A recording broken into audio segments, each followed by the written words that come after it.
What's up, everyone? Thanks for joining us. Welcome to Hidden Apple Seeds. I am your host, Miguel Garcia. Today, I have a special guest, and we're going to be talking about various industries because he has his hand in all of these industries. He's legendary and current. He goes by the name Terrell Blair.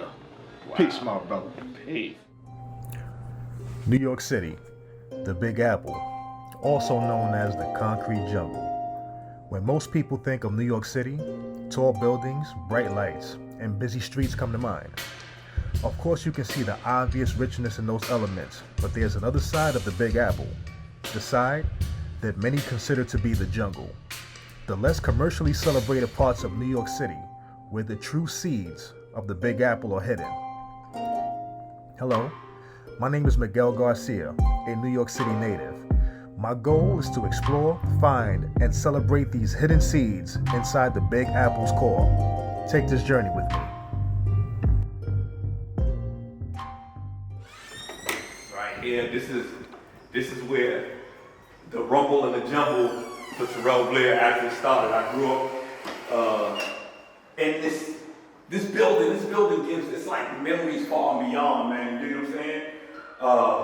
352 Beekman Avenue, Carolyn, 352 Beekman Avenue, man. And this is where, 70s to 80s, I walked up these stairs consistently and walked out that door and did a slew of different things. And woke up, and Hey, listen to me. Look at this. That's my friend, okay? That's my friend. 100%. 100%. 100%. Cuídate, pai. Okay.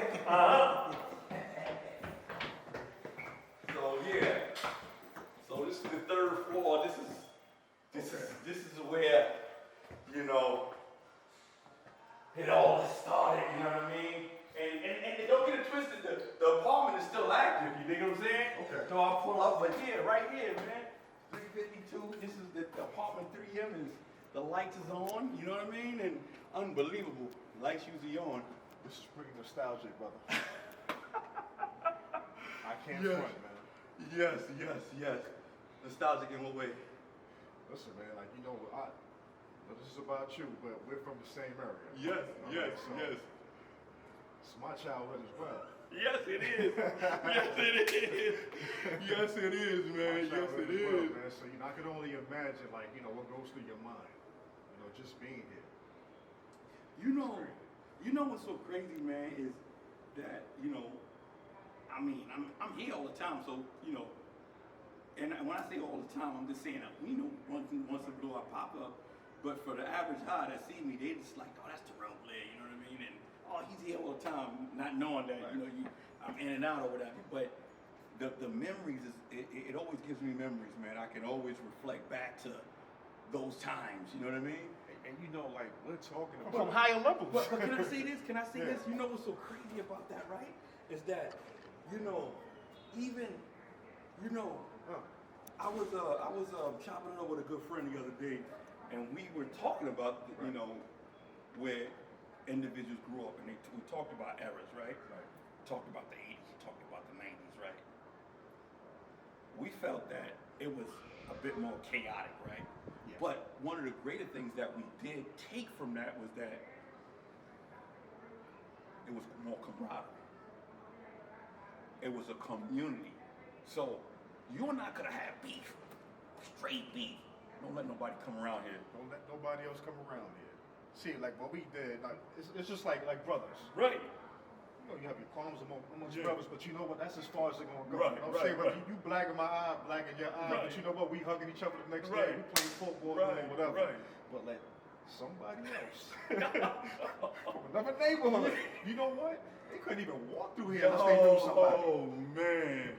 But what I don't want to happen, because everybody has their own mob and gangster stories, Mhm. right? They probably think you know what, just another rough neighborhood, we get it, we understand, bad shit was happening. This is the whole Cypress Avenue area. Right, the whole Cypress Avenue. Yeah, this the it's the whole Cypress Avenue. You could listen. It's funny because you could be from Beekman, right? You could be. This is all Cypress. This is all Cypress. And it's crazy because even during those times, y'all want to take a cab? Nah, we're not going over there. And you would think that this was projects. These are little old buildings. When you say I want to take the cab, you're talking about the actual passenger and the cab driver reneging. Cab driver's just like, no. Oh, Papa, you might want to get in the next car. And yo, and that's so real. Yeah. But you know, at the end of the day, man, it was a bit more camaraderie, man. You know, even though we had our chaos, the camaraderie was totally different. Like neighbors knew each other. Now, a lot of the neighbors don't know each other as they should. You know what I mean? Come on, yo, Sam! Come on! Come on, now! I just killed him. Yeah, yo, come I on! just killed him right now. What's up, bro? How you feeling? What's up, Papa? How you feeling? How you doing? Everybody good? I'll be here in November. I'm good. Well, my car ain't going away. I'm getting a little into I like that. It's a good look. Dances right here? Man, when I seen him, you know, I automatic got into my shit, you know what I mean? That old school shit, but you know what I mean, with a little remix to it, you dig what I'm saying? They keep me on my toes and shit, you dig it? Feel me? Oh man, they acting stiff right now, but Nah. that cash app, when that cash app is active. You bugging. Camera time is always camera time. Yeah. Camera time is always Yeah, camera time. yeah. Camera time. Oh, see? Whoa. You stupid. Whoa. You stupid. Oh. This how the things Oh, yeah. Look at that. Stupid. How you feeling? How you call yourself stupid? Stupid. That's just how the South Bronx keep it up, man. Yo. Yo, we going. And I see why, right? Because when you come in, it just gives you life, it gives you culture, it gives you everything. You know what I'm saying? So when I come in, I be acting like, I want to come in, and it don't be that way.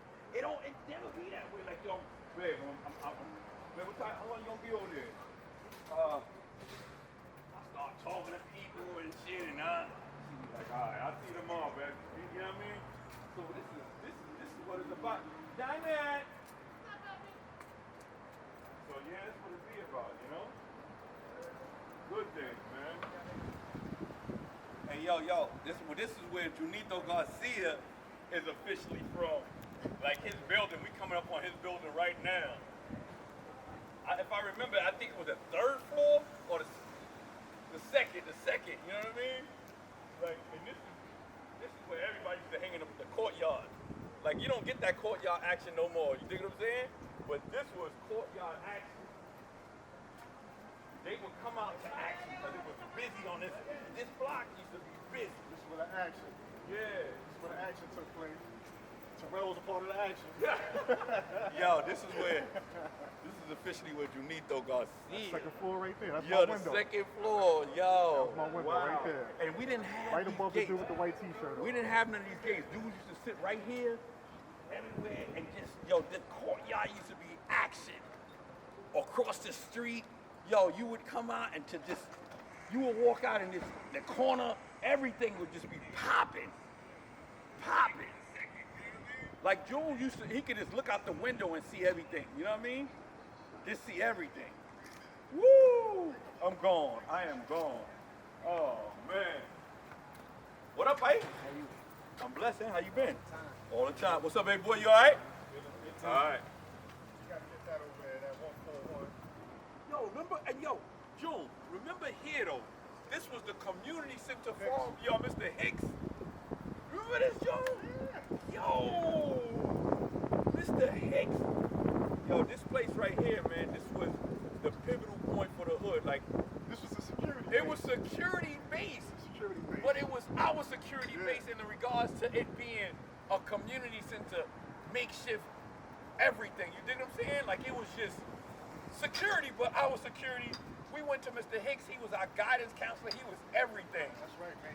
He directed a lot. Yo. He did a lot for the youth. Yo, man, he did so And much, I'm gonna tell you, man. man, we was a handful. Yo.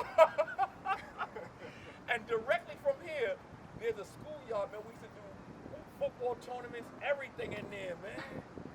Wow. Oh, damn. Damn, man. That's... Yo, this is the history. Oh, man. I just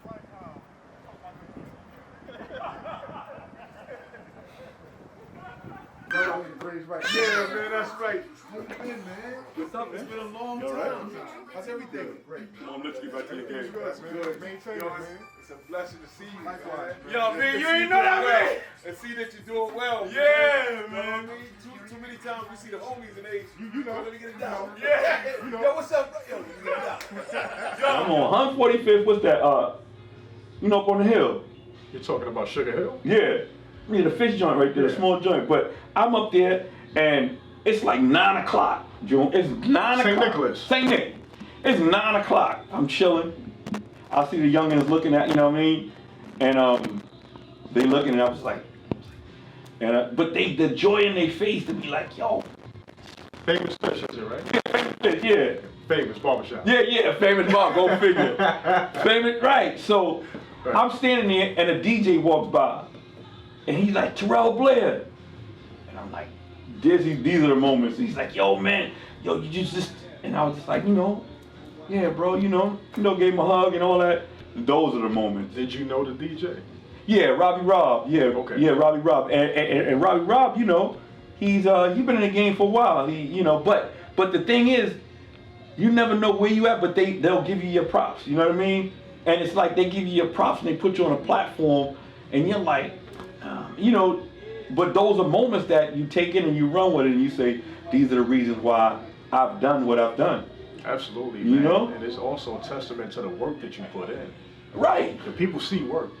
Yeah. That's the one thing they can't front on. yeah. That he worked. Yeah, and that's saying that military grind. That's what I want to touch on, man. When did that start, man? In the mind, of course. Well, June, what's amazing about that is that you see me when I first came home. Absolutely. You see me when and I'm gonna tell you this. I know this. Yeah. When I first came home, man, 98.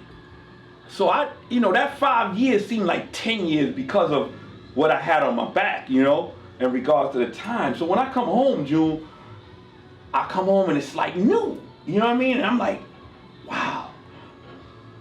So you'll see why I create this military grind. Like I ran with that military grind because coming home, I came home and I'm just like, I was blessed to come home, right?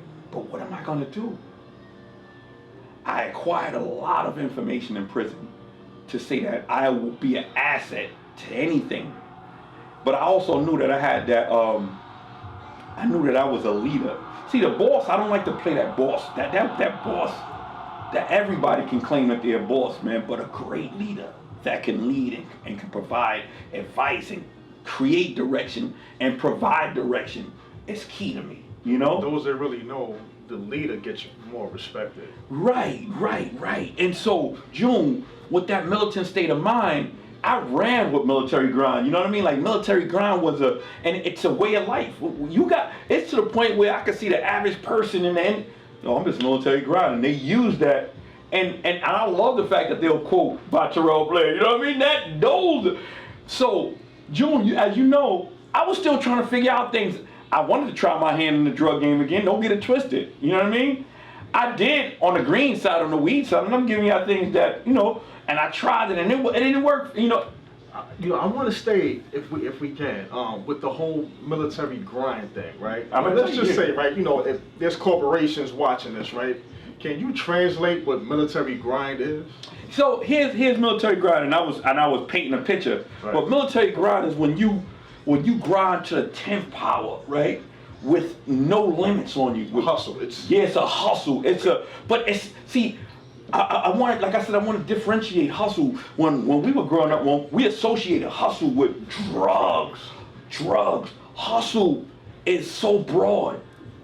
Hustle, when you military grind, you grind it to the 10th power, where there's nothing, there's no barriers on you, there's nothing, no one can tell me. Even in the sense of me having a job, right? I have total autonomy.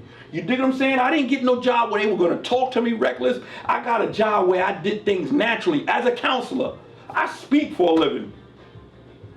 But I'm military grinding, total autonomy, still can be at the job, conduct what that job is, and still military grind on in the same token. You dig what I'm saying? Having a client, all right, get a text, hold up, and still military grind. It's a mindset. It's a way of life.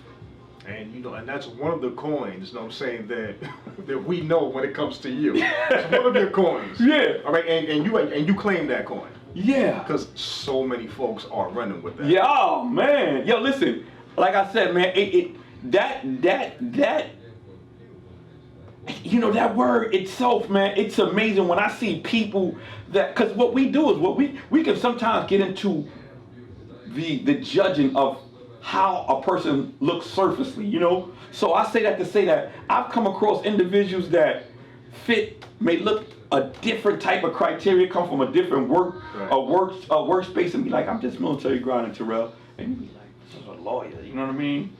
A white or a black or a Latin, that you be like, and maybe like, I really love it, you know what I mean? But I'm really doing that, you know what I mean? So like, you know, to the folks out there, when you hit military grind, he pioneered that. I can vouch. I can vouch. So you got military grind, okay?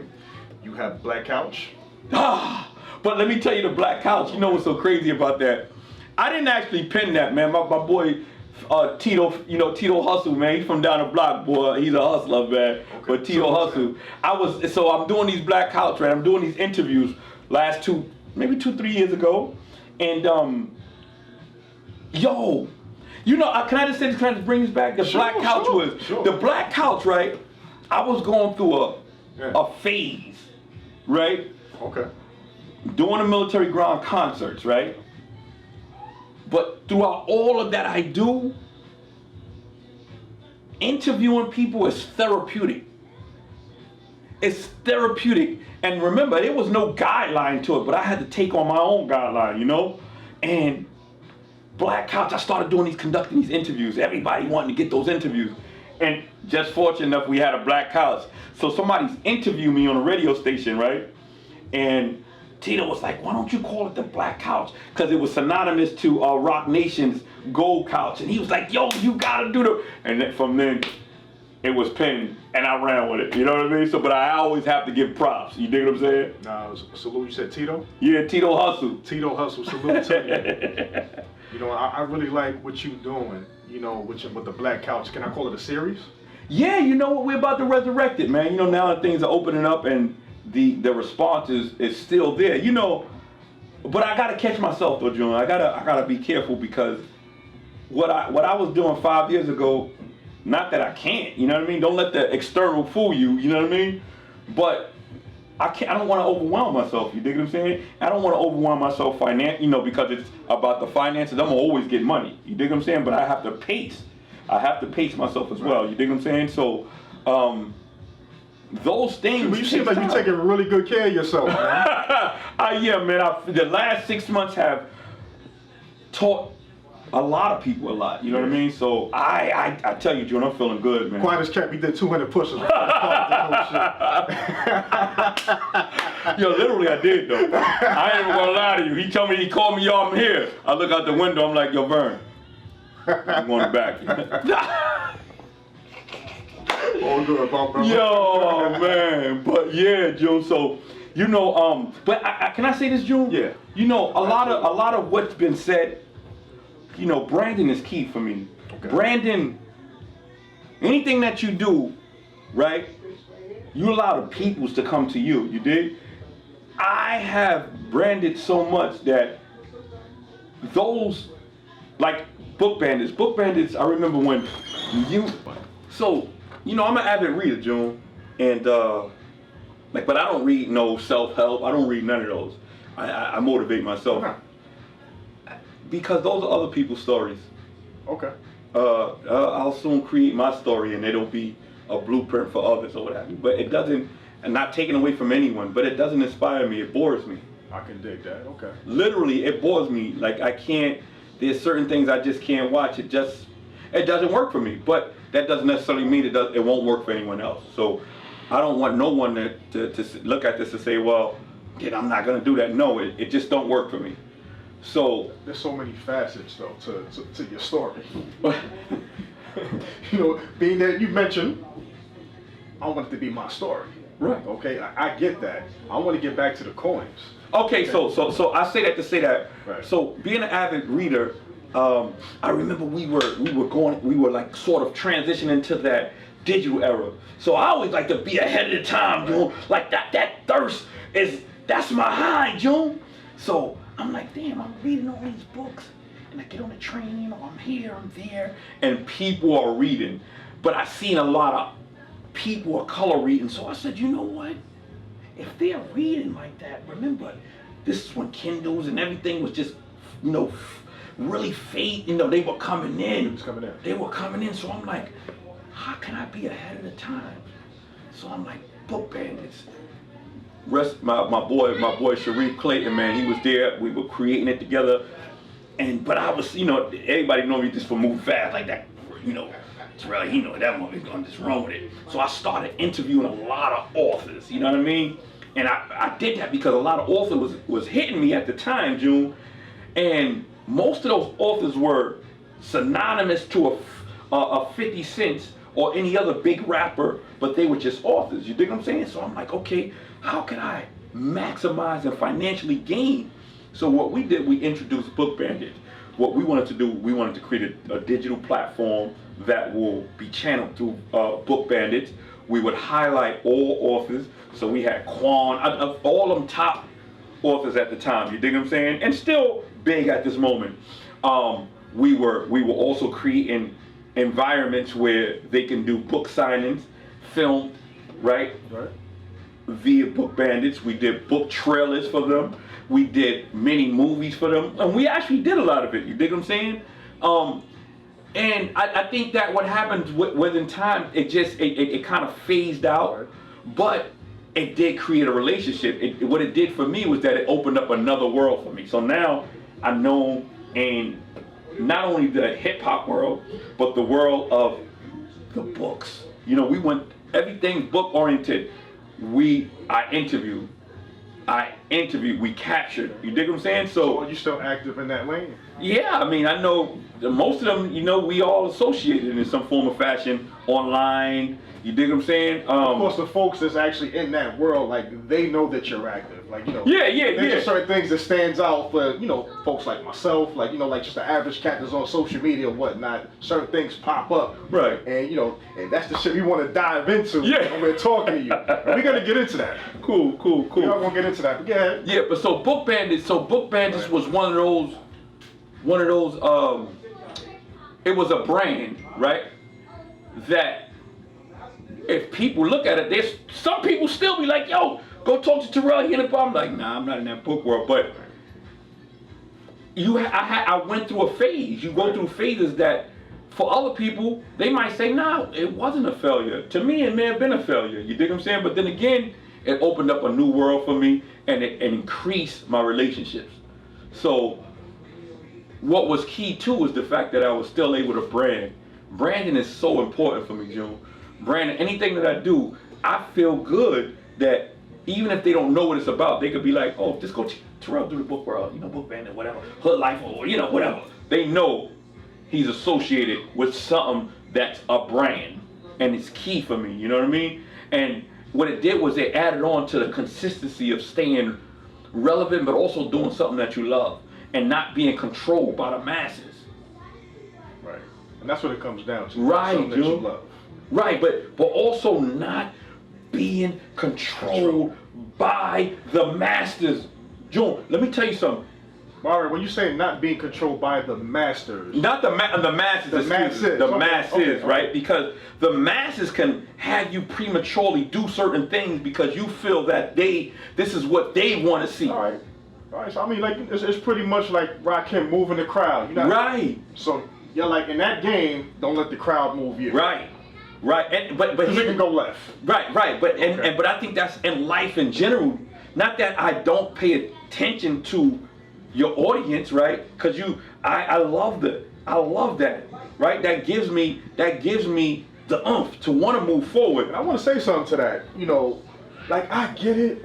you can just like, just go with the tides or whatnot. It's easy just to feed the people what they want. That may not always be what's best for them though. So I understand, why. I'm not gonna say that you go against that, because I mean, from time to time, you may have to just go with something. I do. Right? But at the same time, like, what, at your base, you're like, hey, listen, this is what the people need. Right. Okay, but I understand it. But here's another, June. See, remember, I am the puppet and the puppet master. Right? And that's just me. Not to say that we don't have a team, right? Now, because I love the Wii game. I love the Wii game, and I learned to stay in my lane. You dig what I'm saying? But I know that when I get into that zone, I can't now move like I want to as that one-man team. I have to now consult with the team because I'm going to need them. And anything that I do, it's going to be video-based. You dig what I'm saying? So I got that idea. Let me call a team. And a lot of them are younger. So they're like, okay, well, I'll see where it's at. And believe it or not, they'll run with me, right? Because I've been successful in my own right in anything that I've put my all in all to. You dig what I'm saying? Time and everything else. And believe it or not, even with the team, when they're in the overall umbrella HLM Media stage, be HLM Media. But I'm not going to take you away from being who you are in your own right. So if you're that photographer and I called you and I'm like, I need you for such and such. Bro, I got a gig, but the butts always lean my way, right? And I say, nah, go get that money. Not that I won't provide that, but go get that money.